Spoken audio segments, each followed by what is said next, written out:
Welcome to the Portland Real Estate Podcast, Oregon and Southwest Washington's #1 show for real estate news and information. Without further ado, here are your hosts and a couple of guys who, as busy realtors and successful brokerage owners, know a thing or two about real estate. Steve Nassar of Premier Property Group and Joe Fustolo of Soldera Properties.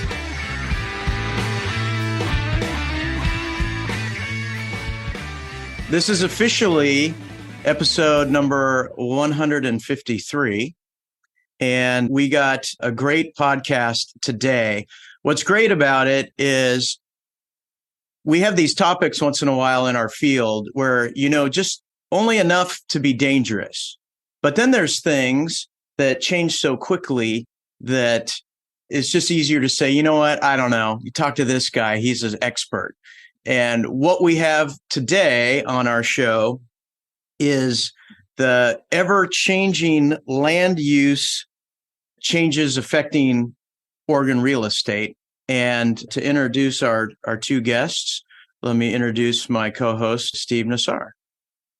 Thanks, Joe. Thanks for the introduction. Hey, I'm excited to have on here with us Jamie Howsley and Ezra Hammer from the prestigious law firm Jordan Ramis, PC. And Ezra is not a stranger to the podcast. He has been on here before. It was way back in the day. It was just me and Tucker, and we had Ezra on. He was working at the Home Builders Association.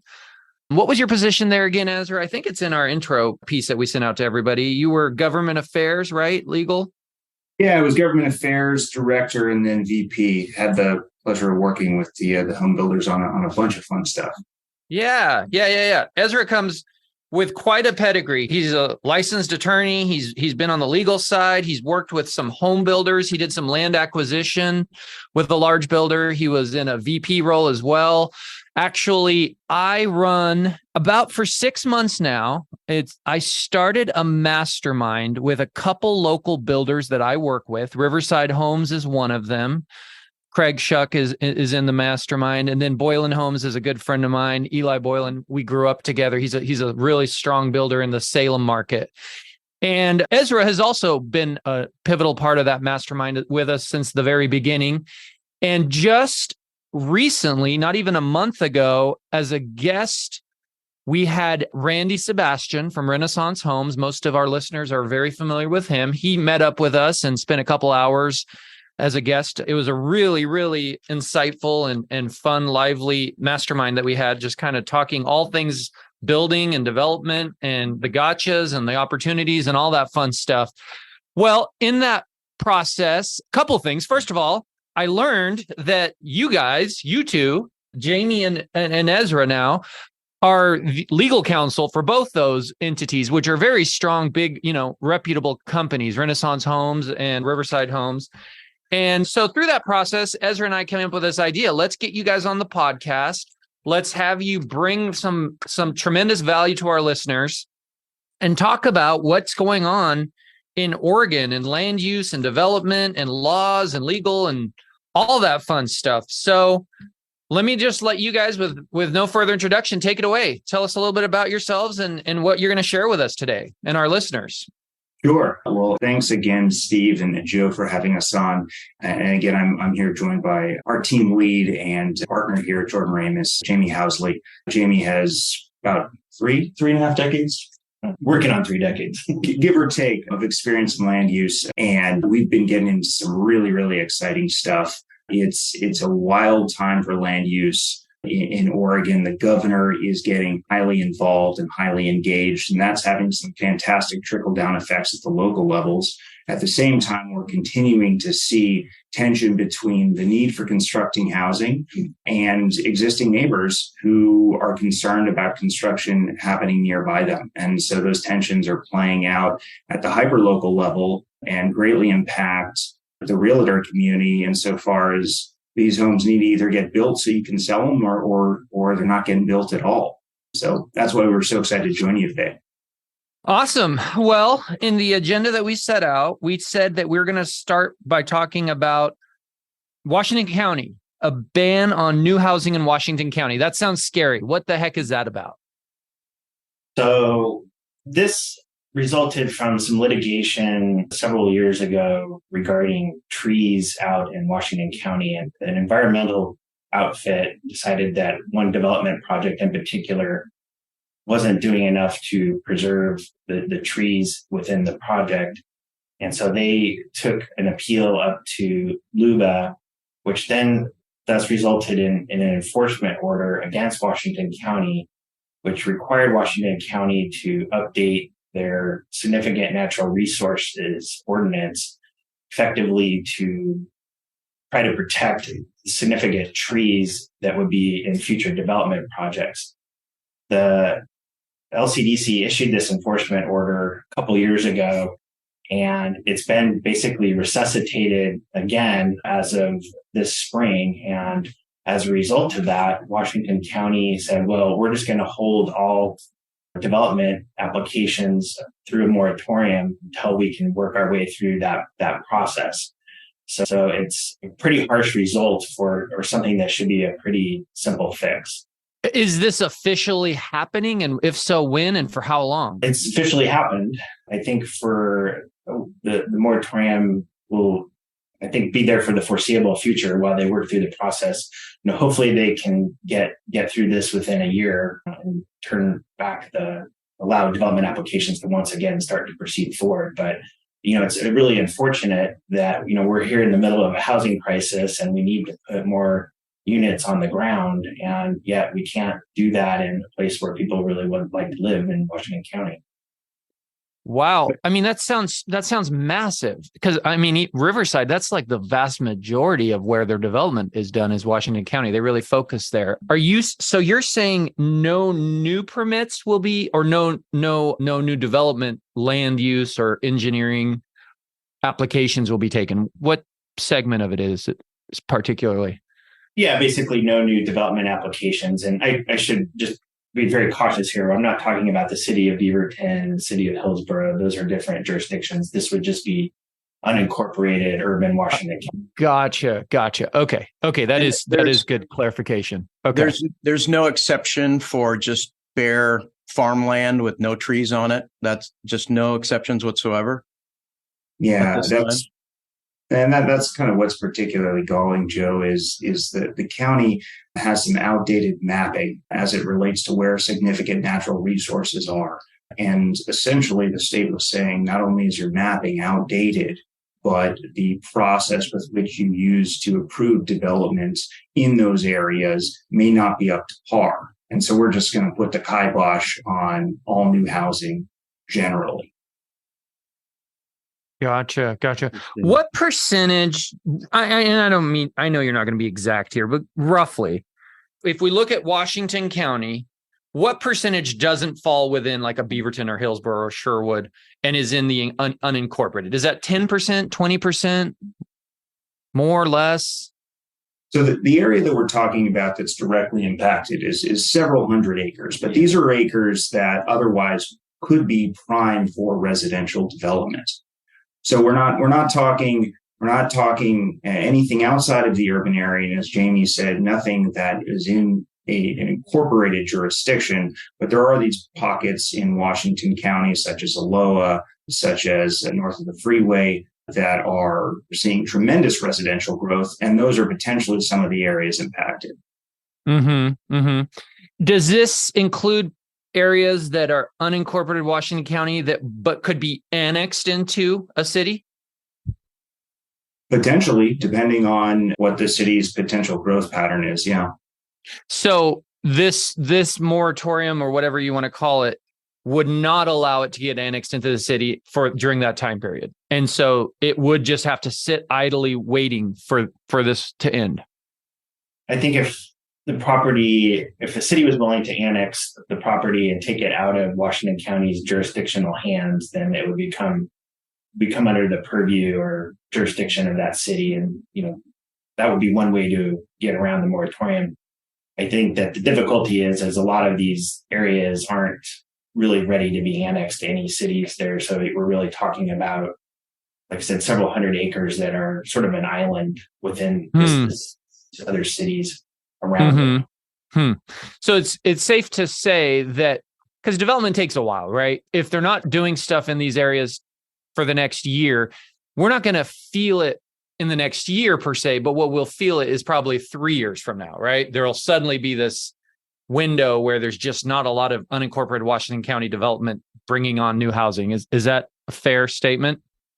Yeah, I think that that's a very, very accurate statement. And the way I would, if your listeners or you guys can remember back in 2008, when the Great Recession happened and the development pipeline sort of shut off, it doesn't turn immediately back on when the need sort of arises. And so in 2012, when you wanted to start, people were out actually trying to buy houses again, we weren't seeing new development projects hit the ground until 2015, 2016, just because of the lead time it takes to get through the process.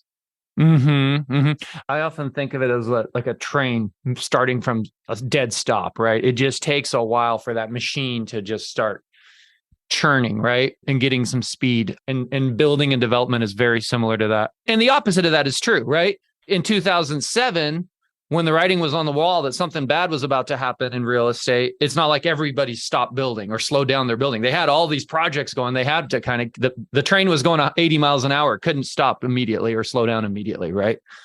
Curious about something. Anytime there's like government that we're force fed with kind of new regulations, I always like to know what's behind the curtain. So I'm not asking you for fact at the moment. I'm asking you maybe for your opinion. I understand saving the trees is very important, but usually there's something more behind it. And usually that's money. Or is the county are they trying to get these unincorporated people to annex? Or what do you suspect the real reason for this sort of ban on new construction in Washington County? I just suspect that it's really costly to go do the analysis that is going to be required at Washington County. And, I think a lot of jurisdictions sort of struggle with where to prioritize their tax dollars. And unfortunately, this is sort of a low desired thing. It may ramp up in terms of importance based upon the housing needs of Washington County. But for the time being, I think this has just sort of gotten a low-level priority, and now we're sort of in a must-act situation. And why do you think Washington County dropped the ball so much? I mean, of all the counties in the state, you'd think they're a little bit more with it. I mean, than say a rural or, something that's. Is there any guesses why they're so far behind on these surveys of trees versus other counties? I think there's two things to consider here, Steve. One is because it's Washington County and so important, you have a lot of eyeballs on it. You have a lot of people that care about things that they might otherwise not be as focused on in a more rural setting. And you've seen a ton of growth in these areas. So you have neighbors who are mad about that growth and are starting to think creatively about how to stop it. You also have an interesting interplay here, which is the rule that the state actually utilized to put the ban on construction is a state law that was recently implemented and is starting to get used statewide, but is actually intended to promote the development of housing.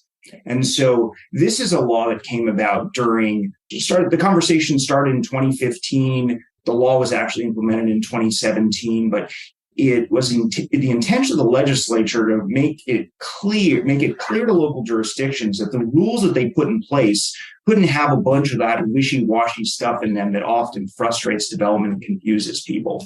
But local jurisdictions, to Jamie's point, just haven't had the resources or the focus necessarily to go back to their existing codes and make the changes that would be necessary to implement state law.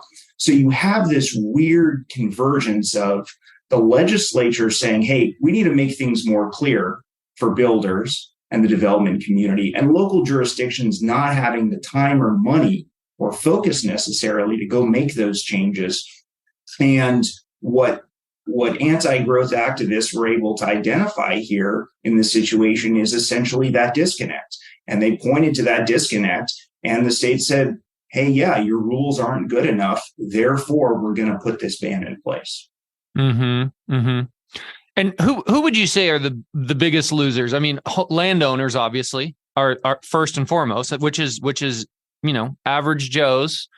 And then do you think there's some builder developers that are sitting on land that they're just going to have to pay interest on for a year, and that's just going to come up in the price of the houses when they come online, right? I mean, it has to.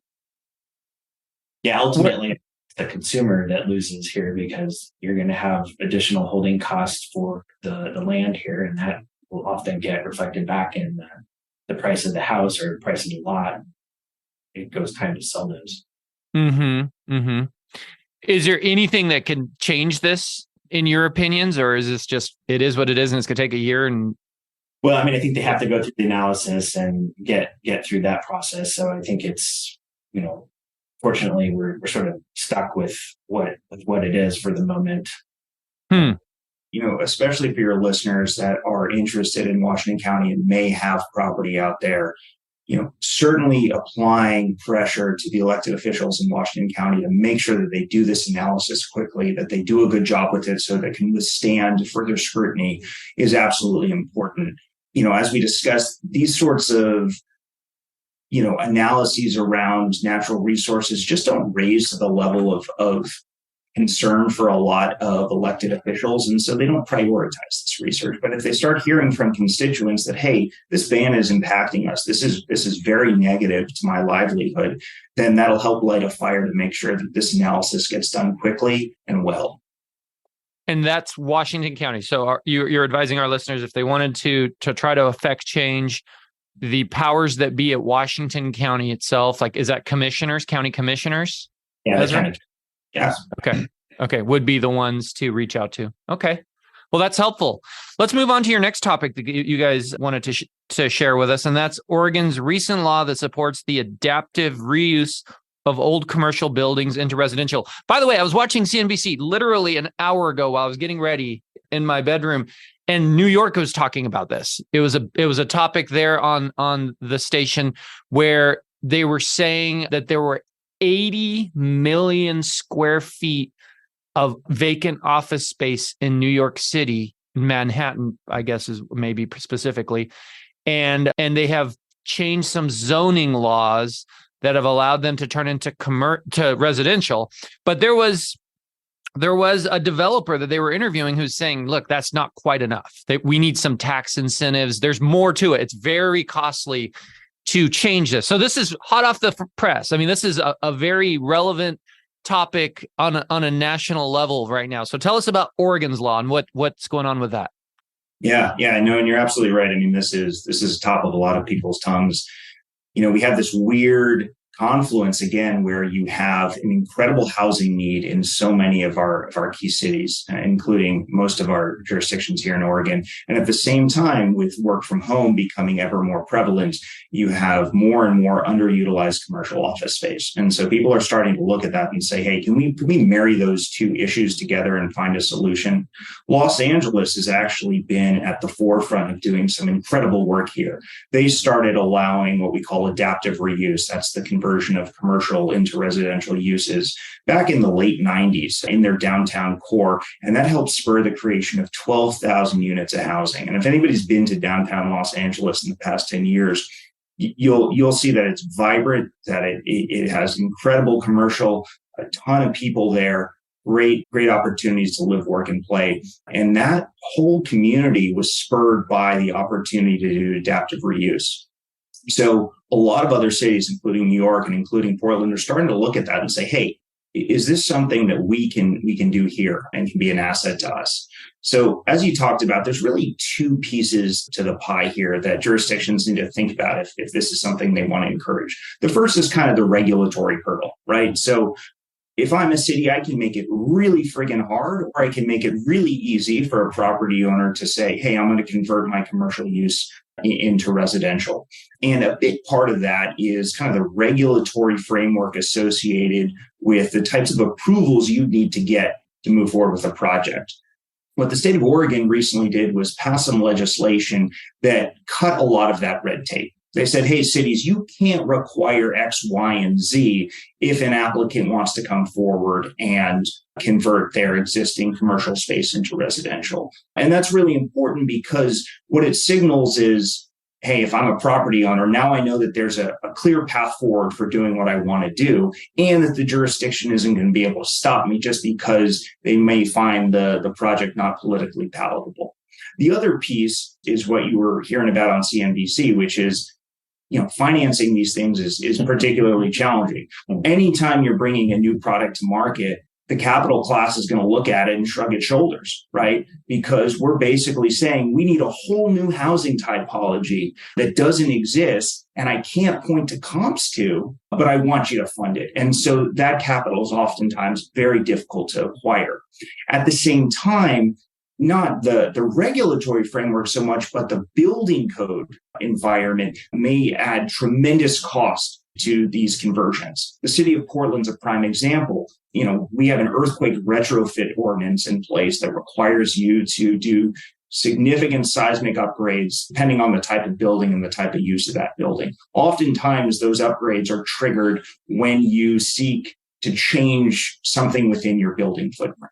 And so those requirements come into play when you want to do an adaptive reuse. And they can be very expensive. So you could be adding tens of thousands of dollars to the cost of one door just to upgrade the building and make it structurally sound. So those are the two pieces that make the capital really important and something that we need to work on. But at the same time, we need to be doing exactly what the state is pushing for, which is liberalizing the regulatory framework such that you can even start thinking about getting these sorts of projects approved. Gotcha. Are you aware of any such projects underway currently? So in speaking with the department, the Building and Safety Bureau here in the city of Portland, we're aware of at least two projects that are currently considering going through this process. Obviously, we can't share details about who they are, but sure. It's definitely this idea is percolating through the development community. It's starting to percolate through property owners, and people are thinking about, hey, could this be right for my building? Mm-hmm. Mm-hmm. I would say to Ezra as well, and the same sort of discussion is also happening up in Washington State and Seattle. Happened to meet with Governor Inslee's housing policy person, and this is a big topic of discussion: is how to do this adaptive reuse of commercial space, as well as I think allow residential by right in certain commercial zones, because quite frankly the nature of commercial is changing now with the movement towards online shopping. It's really become a function of people using commercial services for personal services or restaurants or stuff like that, and not so much for retail unless you're going to like a Target or something. And so there's potentially a dearth of commercial land that could be repurposed over to housing and sort of create a different environment for the cities in the Northwest. Mm-hmm. Mm-hmm. It'll be interesting to see how this shakes out, because I'll be honest, I think Portland has an added challenge that even New York City doesn't have. On CNBC, they were saying rents are at all-time highs in Manhattan, and there is a shortage and a need for housing in their inner downtown core. I've listed some downtown condos. They're not flying right now. Let's just be clear there. So adding more housing stock in the downtown core, I could see where that's going to be risky for developers and or people that are funding that development at this juncture anyway of things. So I think it'll be interesting to see how this works out. I hope it does, and I see why on paper it makes a lot of sense, but it'll be the devil's in the details usually in all these things, right?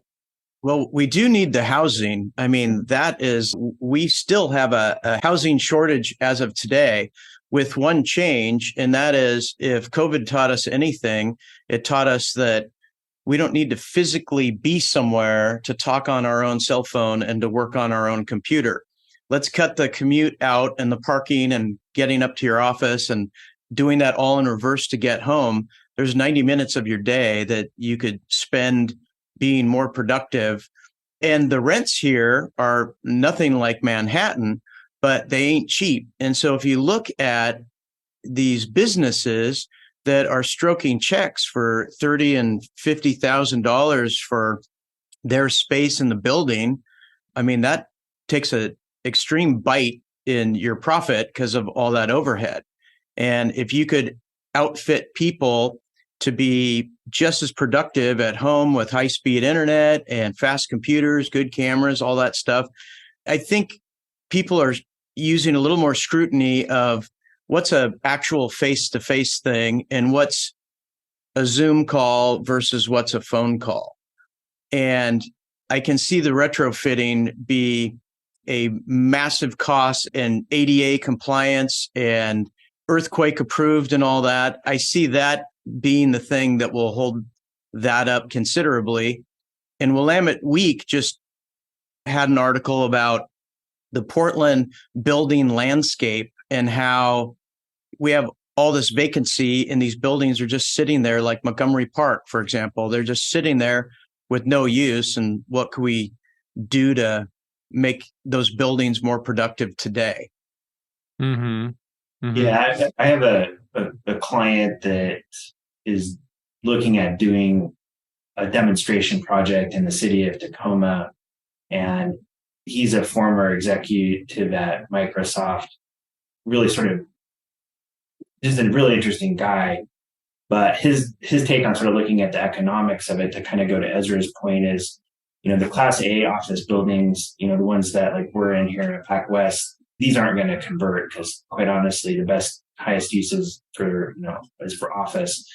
And it's probably not likely that the Class C office space either, because that's where you kind of get business startups and lower stuff. It's really those Class B buildings that are sort of like, they're not A, they're not C, in between, that really have the best opportunity to do something different. But, in addition to having the regulations change to allow the residential use there probably need to be a lot of incentives initially to make sure that those projects can become real, and so they can demonstrate to the Wall Street funders that's a provable model.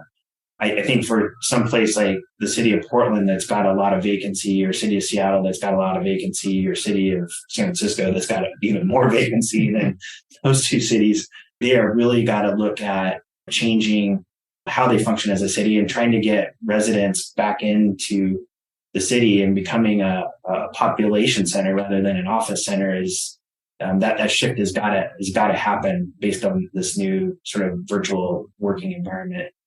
Mm-hmm. Mm-hmm. Yeah. Fascinating. Okay. Well, let's move on to the next topic. City of Portland decision to greatly increase the opportunity to build senior housing in residential zones. What's that about? Yeah. So I think, as we're becoming hyper-focused on getting more housing into just all venues or areas in the state. One of the things that the city of Portland is looking at has been expanding the ability to put senior housing in residential, in like common single-family residential zoning districts. In fact, we have one project that we're working on right now that's on appeal to Portland City Council that does exactly that. And so it would be sort of in a traditional low density single family area, but we're able to put in a significant amount of units there because of the flexibility that the city of Portland has granted us in the zoning code. And it's a good thing because it's providing an answer to a need there, which is to have affordable housing for our seniors that may be struggling with the price increases that have happened during our decades of explosive growth here. Mm-hmm. Mm-hmm. So expound on the opportunity. Explain that a little further, Jamie. I mean, what did they change? They did some tweaks to the code to basically push out the ability to put effectively multiple family senior housing projects within certain zoning districts within the city of Portland, whereas before those were, very much precluded and you had to go to like a commercial zone in order to locate those. But now they're being allowed to be placed in residential zoning districts. And so providing more opportunity for the development community to look at placing those in sort of traditional single family neighborhoods. Gotcha. Do you find that most of these, and I've actually, believe it or not, I've listed and sold one of these in Gresham. It was a client that reached out to me. It looked kind of like a massive house, and it was, there was an area of the house that was their residence, and then there was a whole wing that was adult care, right? And there was probably 7 or 8 rooms, and all the common area and everything. And we listed and sold it. This was a few years back. Do you find that most of these are built new, or are they remodeled structures that are converted into this? I think what you're looking at is going to be mostly new construction because of the other regulatory things you need to do for, the care aspect of So what we're going to see is probably a proliferation of these new builds that have this senior living component to it.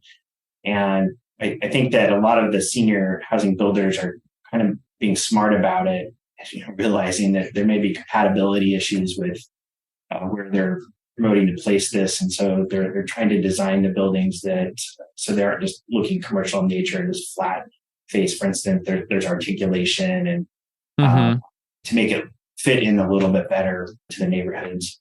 Not that different than the middle housing stuff going on, right? Where they're building duplexes and triplexes in single family zoning areas, but they're trying to make them look to fit in, right? Yeah, correct. Yeah. Interesting. So in the past, it was very problematic and challenging to find residential areas to do this. You kind of had to go more towards commercial spaces, but Portland is making this easier to do. That's correct. Okay. Interesting. Well, I think it's part of years ago, they had the RIP movement, residential infill project. And I think it started in Multnomah County.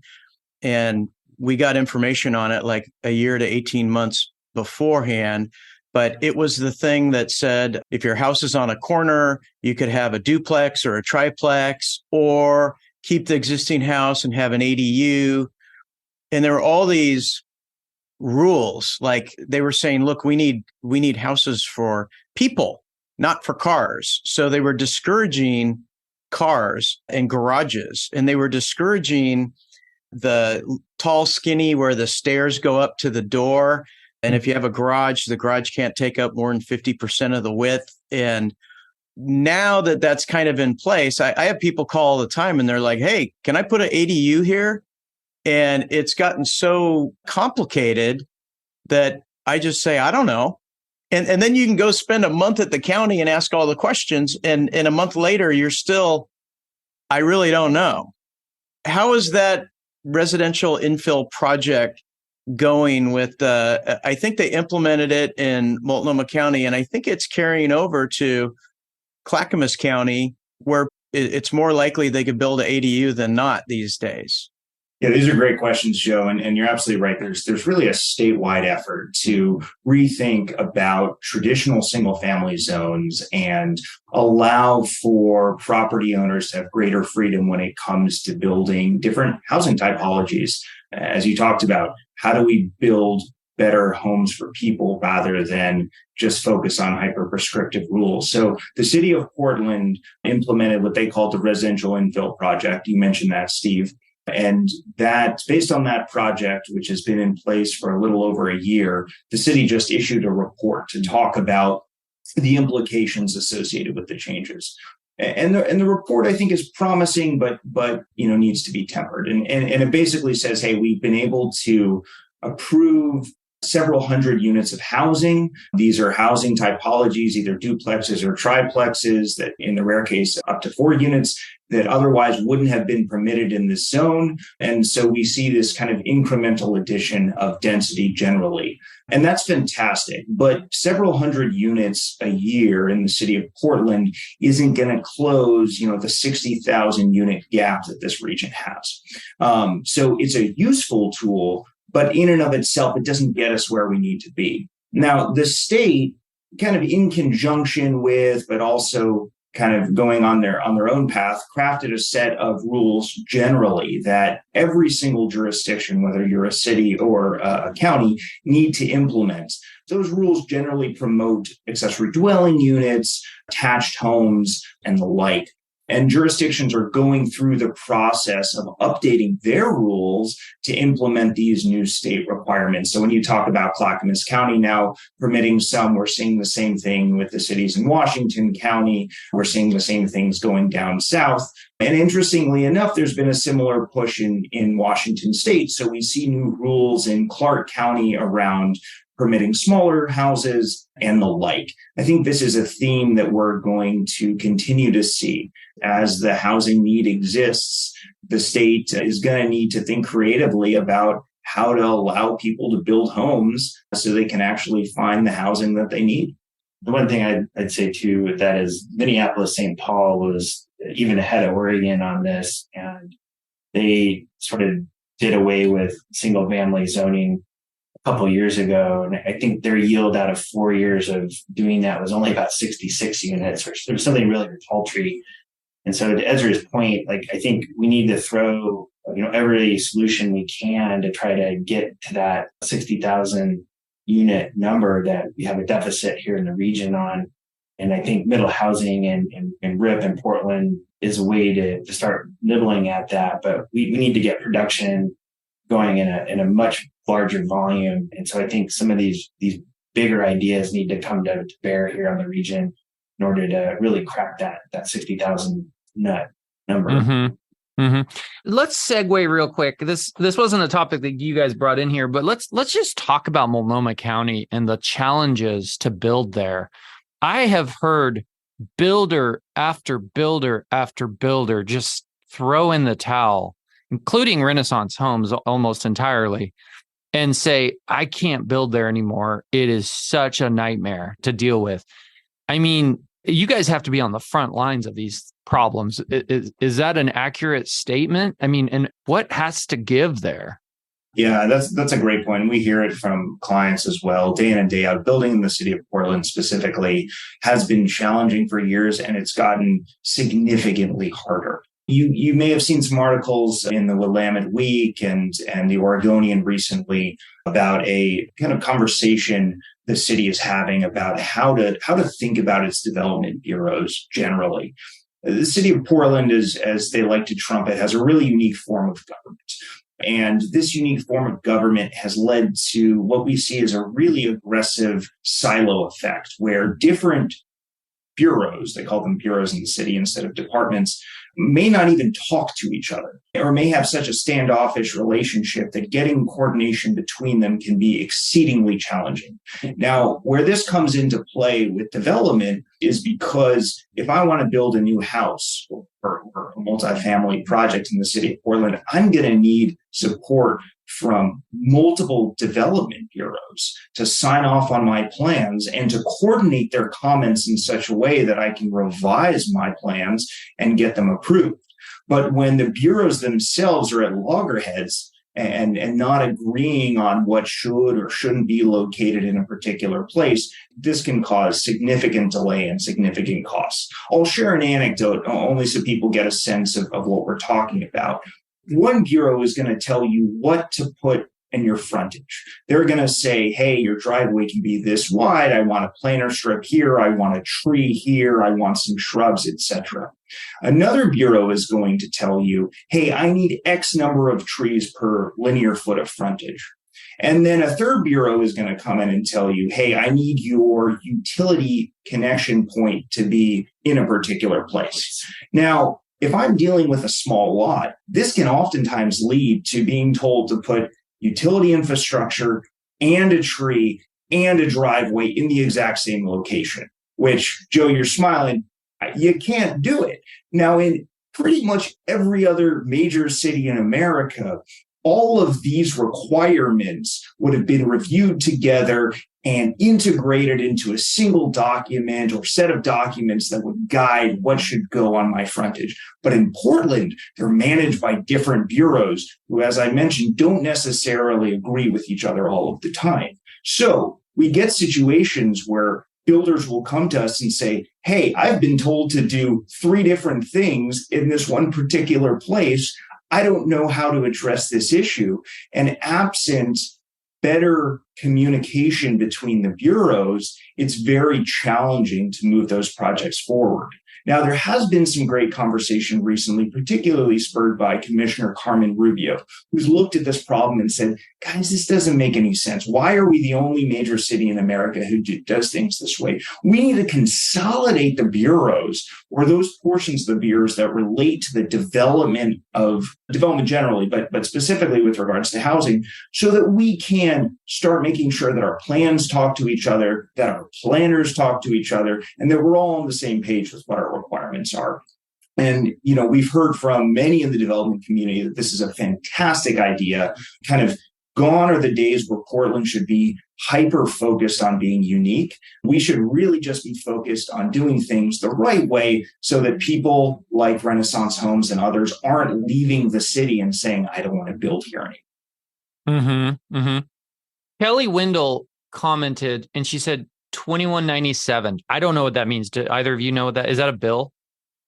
That's the year Multnomah County figures it out. I think that's optimistic, Kelly. My clients don't have a problem with Multnomah County when I talk to them and they say, hey, Joe, we want to find a house. They just simply say, not Multnomah County. So we don't put any time there. We don't burn any brain tissue.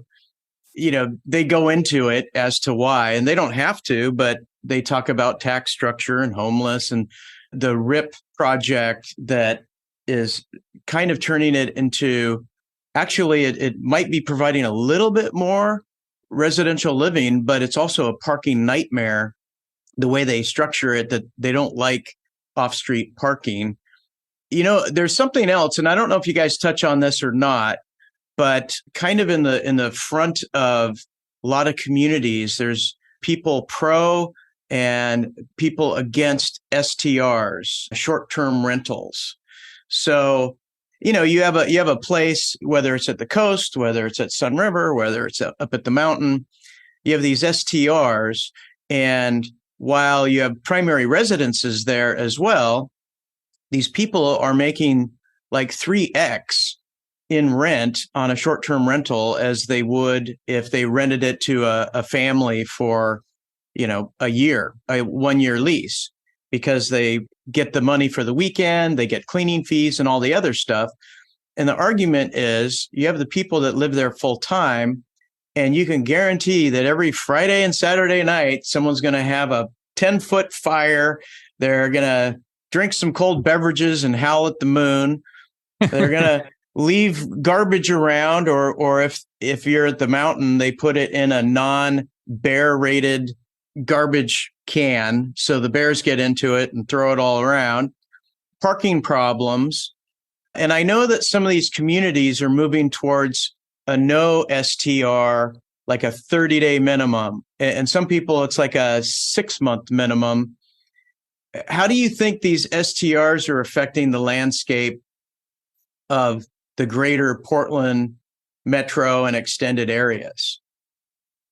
It's a great question. It's interesting you should bring that up. There's actually was a couple of court cases out of Washington State that just came down around this STR issue, sort of revisiting a recent decision.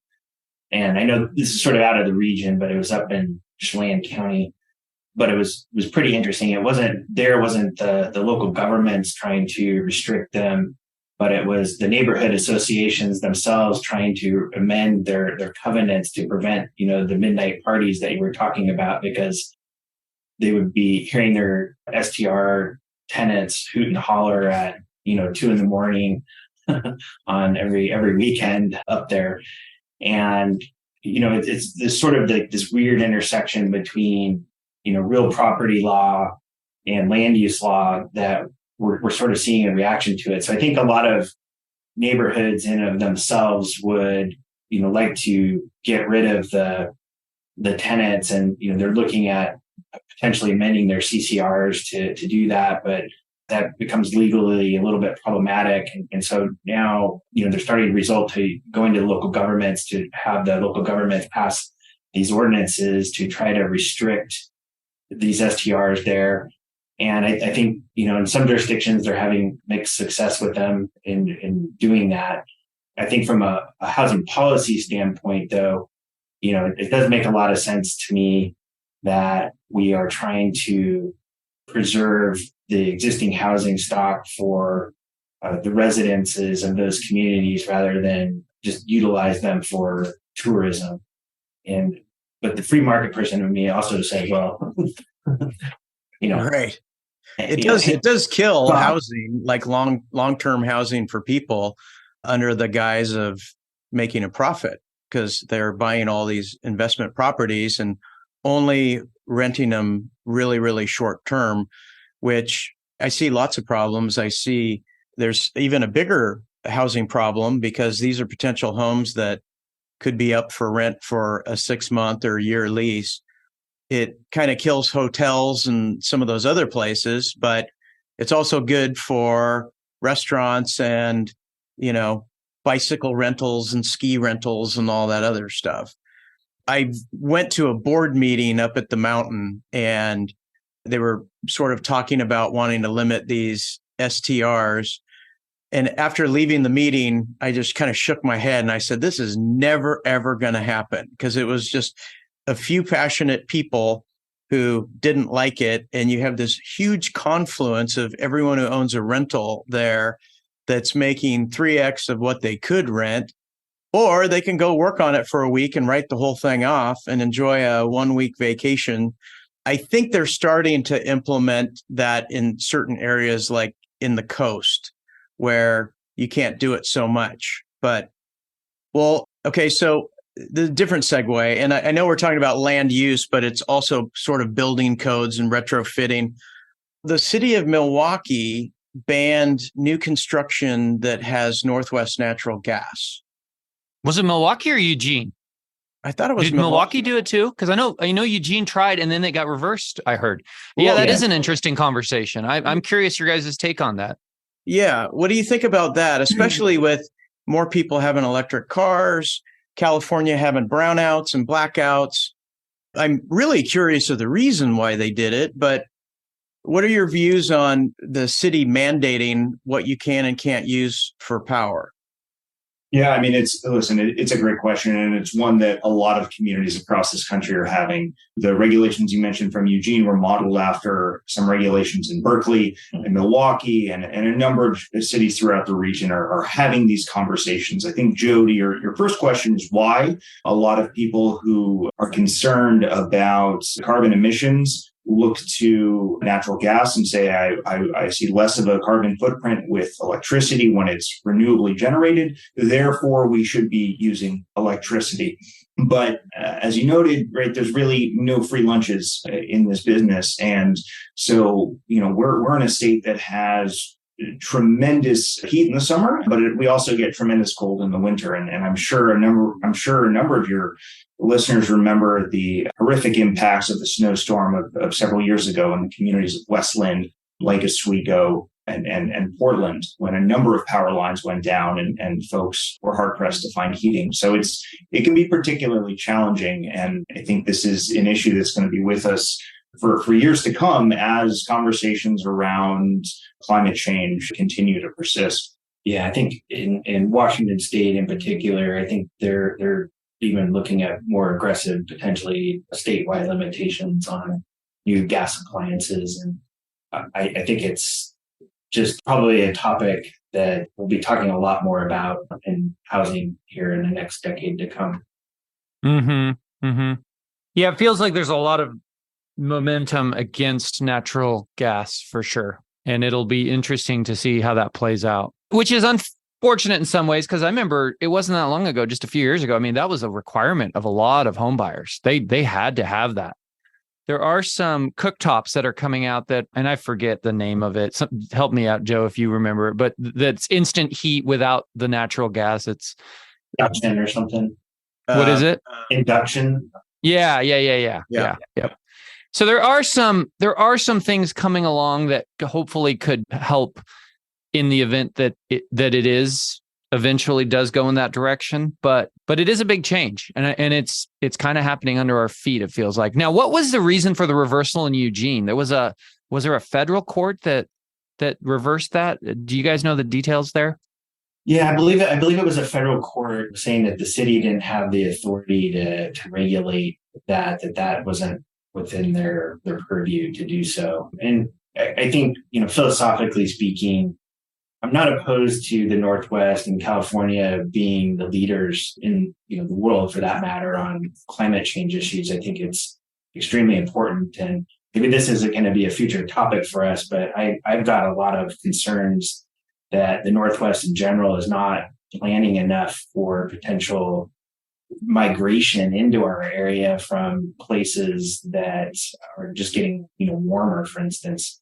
And so, we're struggling to meet our population needs now. What happens if that gets exacerbated in the future?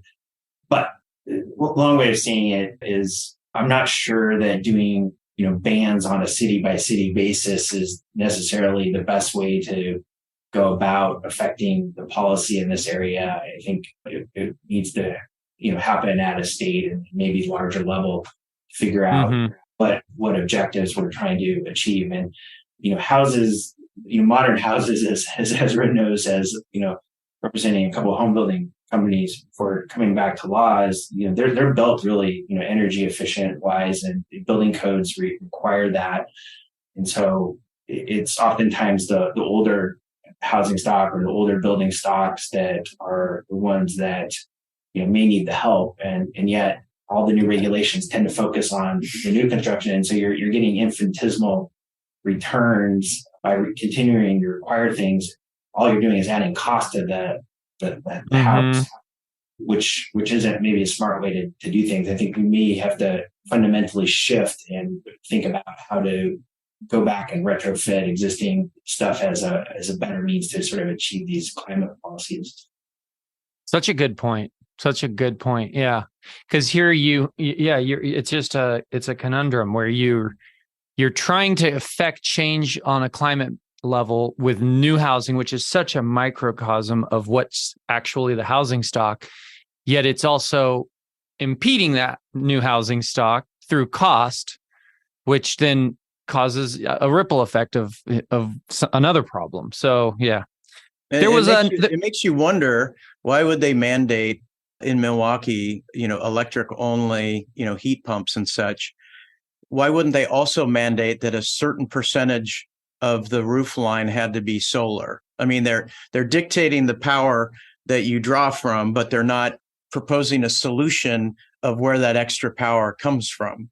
It's just, if they have the authority to dictate that, then they might as well bundle it and say, hey, only electric, and you're going to need to generate your own electricity, or at least that portion. I don't think all of these rules and regulations are very well thought out, and that's my biggest frustration with the cities and counties kind of telling us what to do. Some I agree with, a lot of them I don't. Well, you have to think about it from the regulator's standpoint, and I know this is a discussion we often have. It's easier to attack the new construction where there isn't a resident living in it yet versus going and making requirements on existing neighborhoods where you have people that are living there and sort of bought into it. And so this is, I think, why they always sort of chase the new construction versus looking at things to do the retrofit. But I think there has to be this fundamental shift in the way we're going about doing this, because we're getting diminishing returns on doing things on the new construction versus going in and maybe doing the retrofitting the existing stock. Yeah, good point. Hey, Joe, just for clarification, are you talking about Milwaukee, Wisconsin? No, Milwaukee here. Okay. Maybe it was I read a headline, so don't always believe headlines, and but I thought it was Milwaukee here. Yeah. Well, they are spelled differently, just so you know. Okay. I hadn't heard that one. We'll have to research that. Yeah. There was another topic you guys had brought for us, a review of the current state of affairs for buildable land in the Portland region. And you also said and more. So I'll let you guys run with that, and then the more. Well, we're always and more.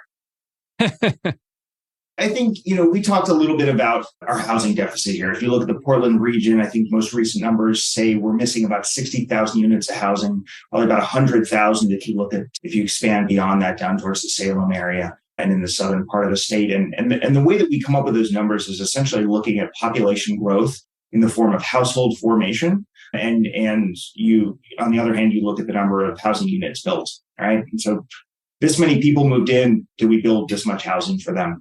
And, we're roughly building about 7 homes of all types for every 10 families that come to the Portland region, right? And so just doing the math right there, there's an existing deficit, and that deficit has existed and grown actually since the Great Recession. So that's how we get to our 60,000 number in the Portland region. So cities, in recognizing this, I think are starting to really, really think about their long-term growth. And we have a couple great leaders in the region. Beaverton and Hillsborough have done fantastic work on the west side, as is Tigard. The city of Tigard recently just got approval for a large expansion of their existing community that's going to bring, I believe, thousands of housing units over the next couple of decades, which will be fantastic. King City, similarly, essentially doubling in size and building some fantastic amenities for future residents there. But, one of the oddities of our system is that we require a ton of inputs into the hopper before we can even allow 1 acre of land to convert from farmland to non-farm uses. This is fairly unique to Oregon. There are similar systems in place in Washington, California, and other places, but by and large, we require a ton of inputs. A lot of information needs to go in to justify, again, that 1 acre converted to non-farmland use. And oftentimes, the information that jurisdictions put in that hopper may be out of date or may not be reflective of the true situation as it exists today. A great example is the city of Hillsborough, who's currently going through its long-term planning process to determine how much housing it's going to need in the next 20 years. And they received a number from Metro, the regional government, that says, they're going to grow a certain amount. But that amount is really very low. And so the city of Hillsborough, in conjunction with some folks in the building community, really scrutinize those numbers and are looking at them intently and saying, do we want to grow the bare minimum, or do we want to prepare, as Jamie mentioned, for the influx of people that are going to continue to come to our region in the next couple of decades? Because as cities know, if you don't allow for the housing to come, then it's very difficult for the major employers to relocate or expand because their employees can't find enough housing. And so, to its credit, the city of Hillsborough, again, in conjunction with the local development community, is scrutinizing these inputs that I mentioned such that they can really true them up and make sure that the numbers are sound, such that the basis for growth is reflective of our actual needs. That's a super, super long-winded way of essentially saying, we believe, and the development community believes writ large, that the growth that we have seen here over the past several decades will continue and increase, not, as some of the academic bigwigs say, will decrease based on data that may have existed on a 1-year time frame during the pandemic. So one thing for your members to think about with regards to the long-term health of the region is, are cities acknowledging the fact that growth is going to continue here over the next years? And if so, are they acknowledging that fact by putting the appropriate inputs into their analysis when they look at future growth?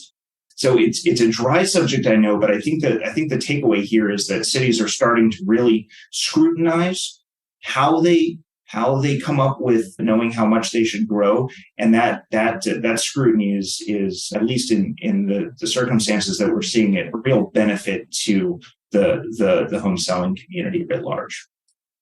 And then on the Washington side, the other side of the Columbia, Clark County is embarking on their urban growth boundary or urban growth area update that Washington State requires as part of their Growth Management Act. And this process just sort of kicked off this year. It's set to conclude in June of 2025. Washington's system came along a little bit later than Oregon's system. And so they kind of adopted a little bit of a different system. And it's a little bit more local control and local decision-making and sort of these policies in terms of how they're growing in relation to the math that Ezra was describing with the buildable lands report. So right now, there's a lot of folks in the home building and real estate industry, and also from the economic development side of things, that have been giving real-time feedback to the decision makers as to what they're seeing on the ground in terms of consumption of real estate, as well as how the new regulations around environment and climate and stuff are impacting their ability to, fully utilize the property. And, they're trying to reconcile that to come up with what the actual need will be there to accommodate Clark County's population, which will carry into, 2043. And so while Oregon is doing this analysis, Clark County is just embarking on their end. And so I think that there'll be a lot of opportunity for those of us in sort of the real estate development community to give appropriate input to those jurisdictions and hopefully try to guide them towards policies that will help us accommodate both the need for housing and jobs in the future. Interesting. Very interesting. We do have a question from one of our listeners, Dan Hardy. Didn't it take 25 years for McMinnville to get any urban growth expansion? Do either of you know anything about that? Yes. Long time. Short answer, yes. Longer answer, yeah. It takes decades for cities to bring land in. And that's why it's so important to make sure that the early conversations around projected growth are accurate, because at the end of the day, once that land comes in, the population's already going to be here, and you need adequate supply in order to meet their demand. Mm-hmm. Mm-hmm. Yeah. That's funny. I've had clients that have speculatively bought property on the line of the UGB, just thinking, hey, this thing's going to convert, and now I'm going to sell it for 10x when this can be divided. Well, fast forward 25 years, it's still the same zoning. So it's pretty interesting that people used to do that in the past, thinking, I'm buying this, they're going to convert it to high density, I'm going to make a killing, and then I retire. And well, I know I'll probably get a bunch of hate email for this, but Stafford is the classic example, right? Here you're thinking this area of land is right on 205. It has got freeway access. There's opportunities for employment, all throughout the region. And yet that land has been sort of held as this sacrosanct sacred cow that hasn't allowed expansion in it. Whereas, Metro in the past chose places like Damascus or the former city of Damascus, and which was a mess. Wasn't it a mess? Which was a complete mess. And there's sort of this recognition, okay, it's not high value farmland, but from a development standpoint, you've got vertical curves, which create problems for, pumping sewer out of stuff, getting water there. It's a transportation cost too much money. And so, I think that, again, there needs to be rethinking. Not only is it appropriate for, farm use there, but there also needs to be this real world calculation as how expensive is it to serve these properties, and not pick areas for expansion that are so expensive to develop that you're never gonna utilize that. So otherwise, why have the land there? Just to say you can meet a population that it will never practically happen. Mm-hmm. Mm-hmm. And how long is the infrastructure for schools and stores and commerce? And, you can build your house there, but you might have to wait 10 years before everything kind of fills in. Yeah. Yeah.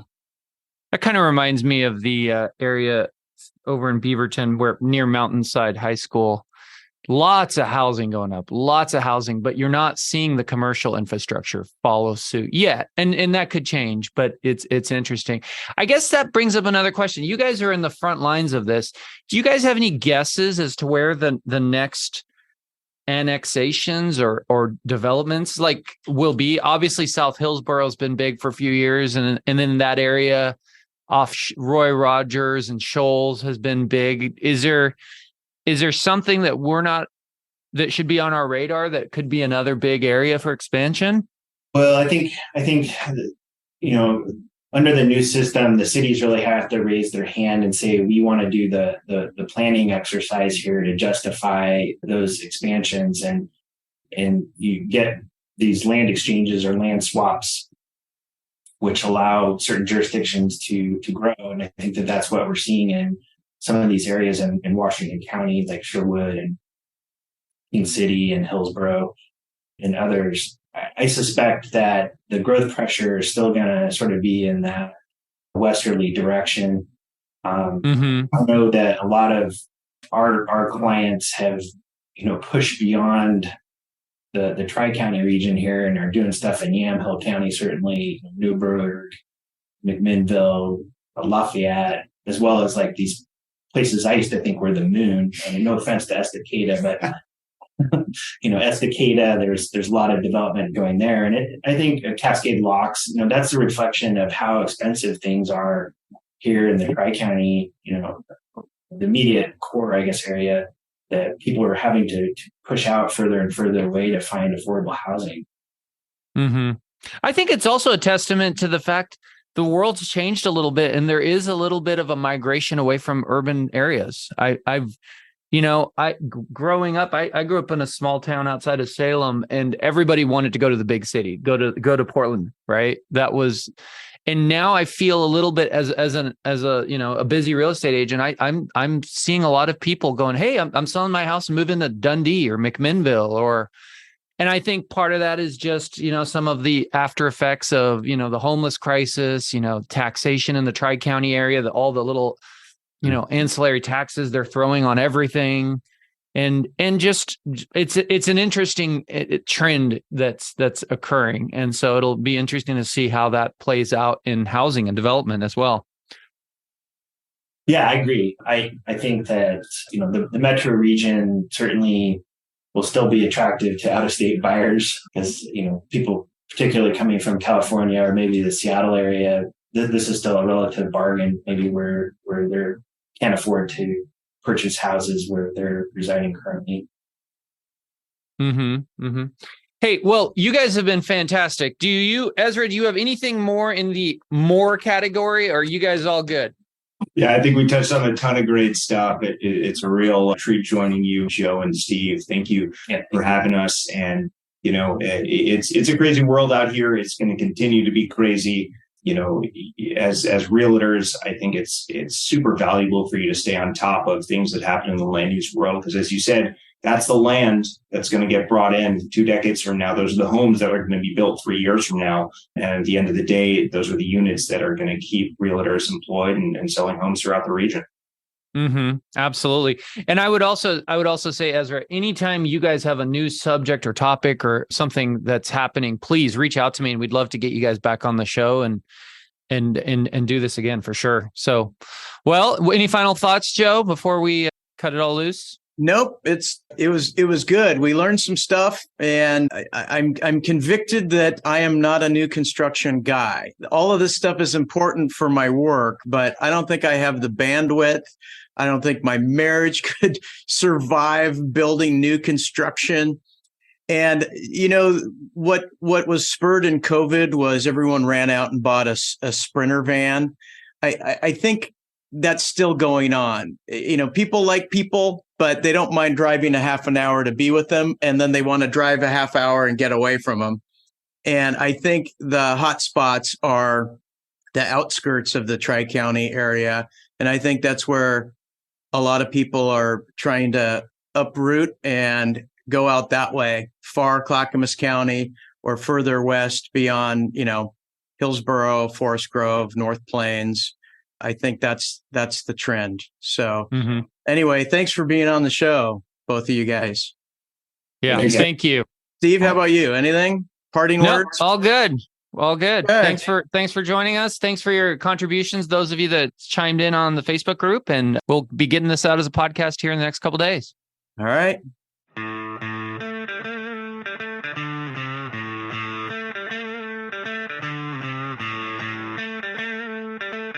Hey, everybody. Thanks for tuning in to the Portland Real Estate Podcast, Oregon and Washington's #1 show for cutting-edge real estate discussions. Also, I'd like to give a shout out to the members of Masters in Real Estate, a private and exclusive Facebook group, and the #1 source for all real estate topics. Thanks for being there, gang. I love you. Finally, I want to thank our faithful listeners. Without an audience, we're just two guys talking to each other. Make sure you hit the subscribe button so the new episodes automatically come to you. Make it great.